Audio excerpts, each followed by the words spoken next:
So dito tayo ngayon sa bangka. Kaya tayo ay mamamasyal. So tara, yun yung bangka namin. Yun. Gusto nyo ba? Yung pito ko. So tara. Kumain ako. Yan. So dapat gagawin namin yung ito. Yan. So, ikakabit namin dito para puwan niya habang nagmamaneho ng bangka.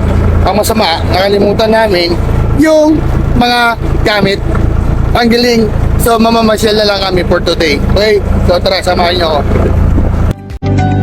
Hello guys! Andito tayo ngayon sa National Waters of Japan! Woo! Japan! Ha? Ba't ko nga pala nasabi yun?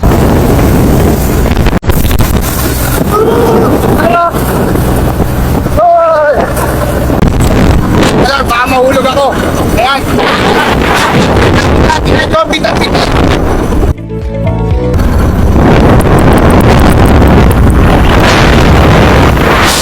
Guys!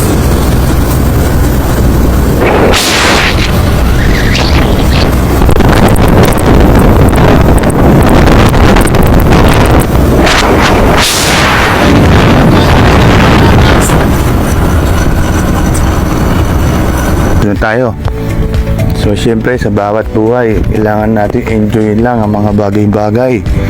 Masaya man tayo o hindi, upang tayo ay mabawasan ng ating nararamdaman, so kailangan na lang nating sumubay sa agos. Lagi niyong tatandaan, walang binigay ang Diyos na pagsubok sa atin na alam niyang hindi natin kayang lagpasan. Kaya tayo ay lagi lang lumaban sa bawat pagsubok at dala-dala ang pag-asang matatapos din ang lahat ng ito. So kung ano man ang iyong nararanasan ngayon, kaibigan, ito ay iyong labanan. Lagi mong tatandaan, nandyan lang siyang nagmamasid sa iyong daan.